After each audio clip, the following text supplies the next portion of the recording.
교회 나가서 예배를 드리는 여러분들을 우리 예수님께서 기뻐 여기실 줄로 믿습니다. 설날 하면은 어릴 적에 꽃가옷 입고 또 부모님께 세배하고 세뱃돈 받던 기억, 또 색동원 입고 친구들과 팽이치고 연날리던 그런 기억이 나고, 또 TV를 보면은 막 기차역으로 버스 정거장으로 막 사람들이 막 보따리를 막 준비해가지고 고향에 가려고 몰려드는 그런 모습들이 생각이 납니다.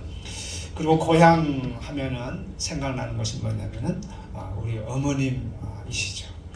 세계에 어디를 가든지 길을 가는 사람들을 딱 세워놓고 선생님께서는 지금 누가 가장 생각이 납니까? 가셨건 살아계셨건 간에 지금 생각나는 분, 그리고 지금 만나보고 싶은 분이 누구입니까? 그러면은 99%가 어머니를 만나보고 싶고 어머니가 생각난다라고 대답을 한답니다. 그러니까 유대인의 그 탈무드를 보게 되면은 이런 말씀이 있어요. 예화인데 하나님께서 이 세상 만물을 창조하시고 마지막 6일 날에 이제 인간을 창조하시고 또 가정이라는 제도를 만들어 주셨습니다. 그리고 너희들 이제 내 하나님의 형상으로 너희들을 지었으니까 너희들 이제 행복하게 살 것이다.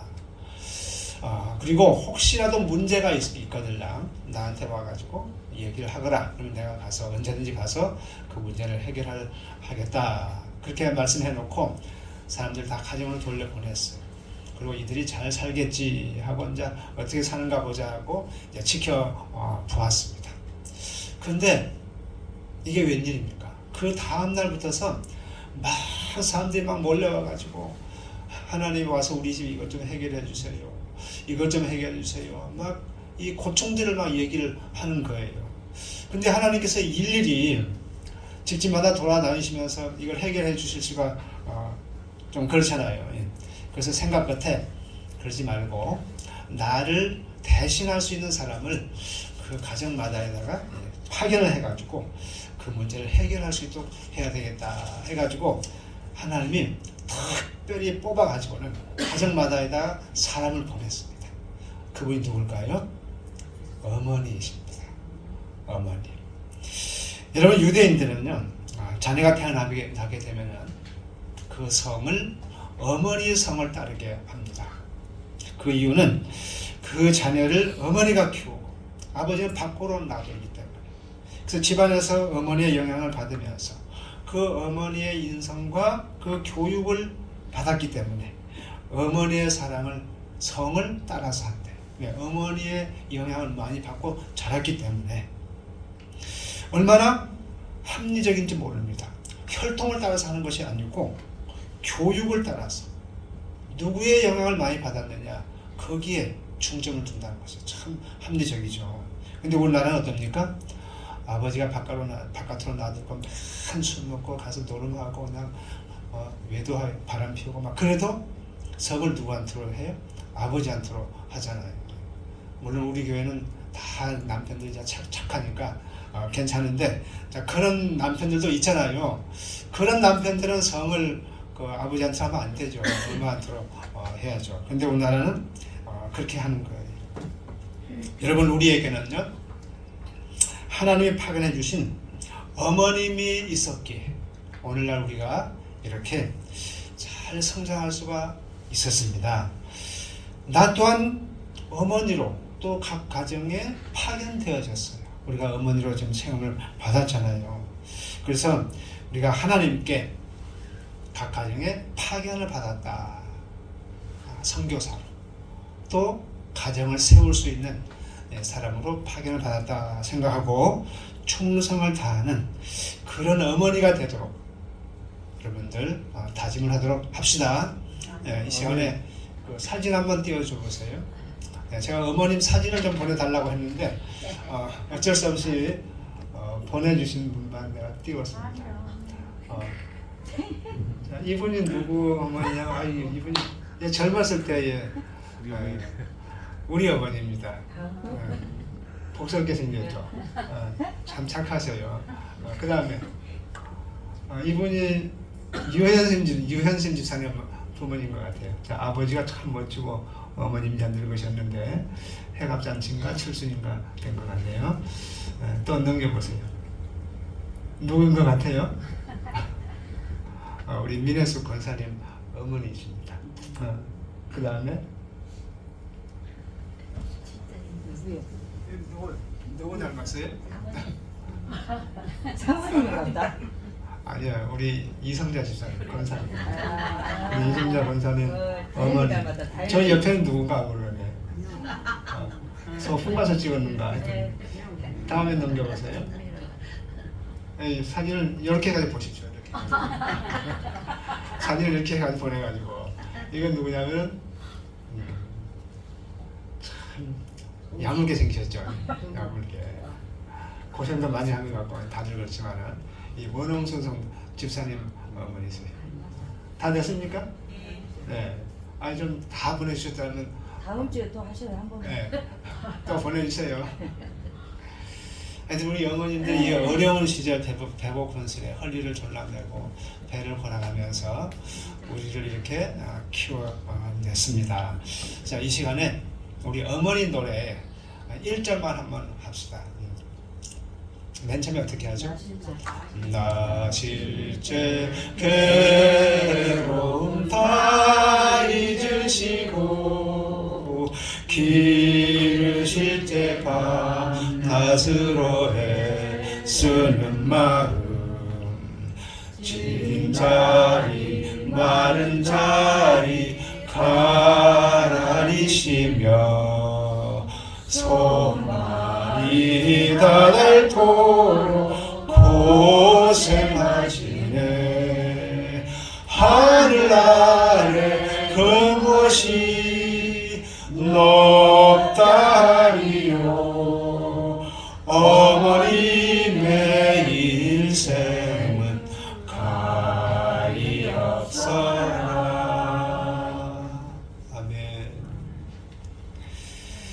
만일 이 명절에 가정에 어머니가 없다면 명절 다룰 수가 없죠. 완전히 절간이 될 것입니다. 싸늘한 바람만 불고 명절을 명절답게 하는 역할을 99% 어머니가 하세요.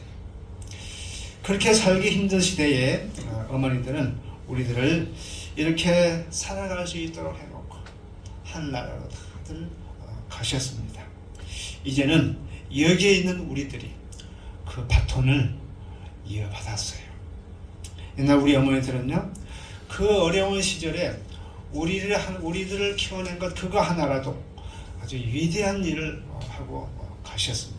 무엇보다도 우리가 예수님 믿게 한 것에 대해서 너무너무 감사드립니다.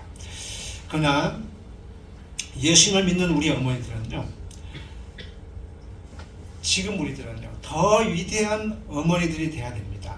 왜냐하면은 우리가 내 자녀를 낳았지만은요, 옛날에는 자녀들 그 배고플까 싶어가지고 그걸 배 안 걸리려고 막 애를 썼어요.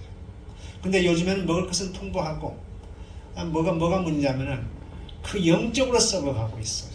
영적인 배고픔 가운데 있습니다. 온갖 죄악된 그 문화에 이 영향을 받아가지고 어떻게 할 수가 없어요. 어떻게 생각하게 하면은 과거보다도 더 어렵습니다. 자녀 키우기가. 육신의 배를 채워주는 것보다도 영혼의 배를 채워주는 것. 하나님의 말씀이 양식인데 이 영의 양식을 채워주기가 정말 힘들어요. 안 먹으려고 하거든. 안 먹으려고 그래. 세상의 그 죄악에 그걸 먹으려고 하지. 제약된 그 썩어진 문화의 물을 마시려고 하지. 그래서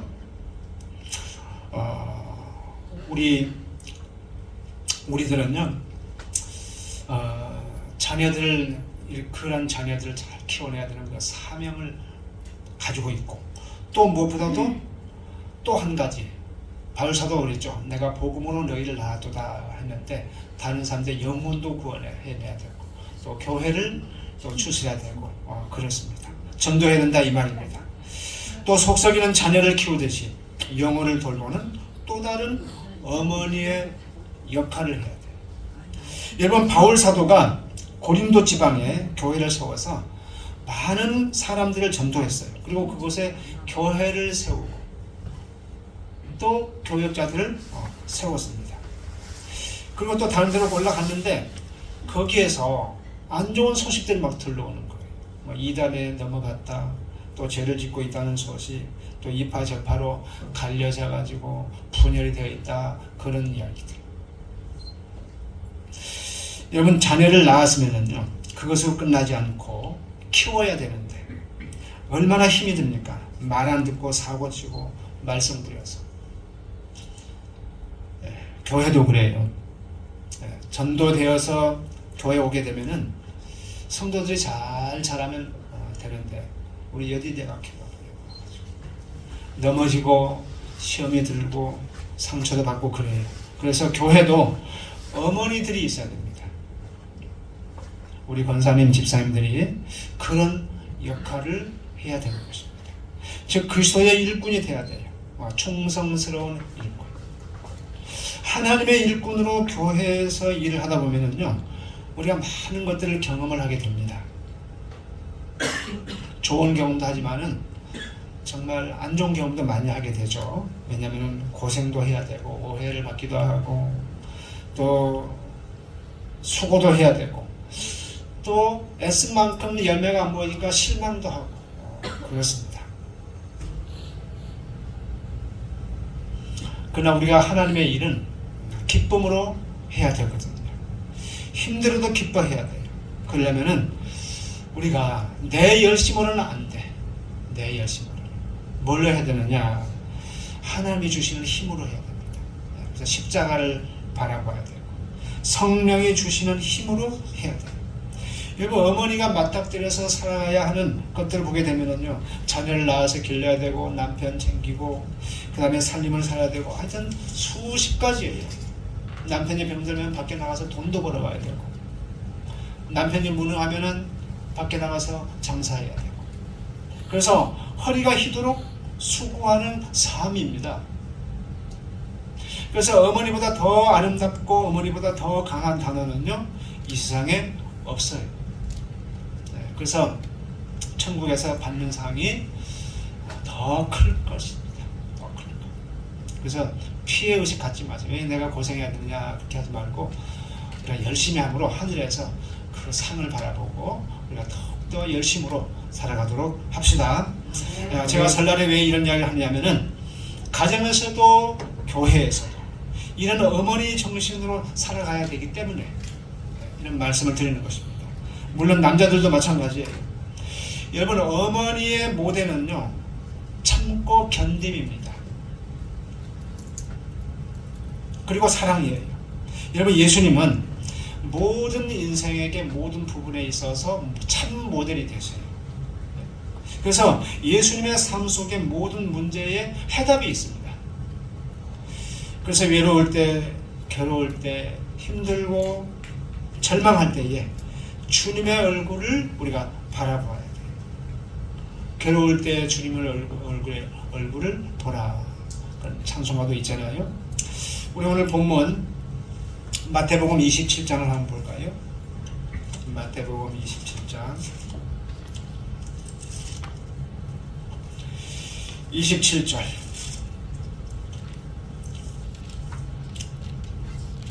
이에 총독의 군병들이 예수를 데리고 관정 안으로 들어가서 온 군대를 그에게로 모으고 그의 옷을 벗기고 홍포를 입히며 가시관을 엮어 그 머리에 씌우고 갈대를 그 오른손에 들리고 그 앞에서 무릎을 꿇고 희롱하여 이르되 유대인의 왕이여 평안할지어다. 그에게 침뱉고 갈대를 빼앗아 그 머리를 치더라. 희롱을 다한 후 홍포를 벗기고 도로 그의 옷을 입혀 십자가에 못 박으려고 끌고 나가니라. 또 그 다음에 39절 한번 보세요. 39절. 지나가는 자들은 자기 머리를 흔들다 예수를 모욕하여 이르되 성전을 헐고 사흘에 짓는 자여 내가 만약 하나님의 아들이여든 자기를 구원하고 십자가에서 내려오라 하며 그와 같이 세상들도 서기관들과 장로들과 함께 희롱하여 이르되 그가 남은 구원하였으되 자기는 구원할 수 없도다. 그가 이스라엘의 왕이로다. 지금 십자가에서 내려올지어다. 그리하면 너희가 믿겠노라. 정말 이 말씀을 보게 되면은 그야말로 이 세상의 왕이시고 정말 존귀하시고 우리를 구원하시기 위해서 오신 그 예수님께서 이 땅에서 그 받은 그 조롱, 멸시 이런 것들을 지금 보여주고 있는데, 여러분 우리가 주님의 일을 하다 보면 이런 어려움들이 있어요. 물론 이런 어려움 받지 않습니다. 그래서 우리가 어려울 때에 조금만 해도 그것이 나에게는 가장 큰 것 같고 나보다 큰 어려움을 당하는 사람이 없는 것 같아. 우리는 생각에. 그럴 때에 이 문제를 어떻게 해결할 수 있느냐. 예수님께서 지신 그 십자가, 예수님이 당하신 그 고난을 생각할 때에 우리에게서 모든 것들이 떠나갑니다. 내가 당하는 것은 아무것도 아니에요. 그래서 우리가 어려울 때에, 괴로울 때에 주님의 얼굴을 보는 우리 모두가 되도록 하십시다. 아멘.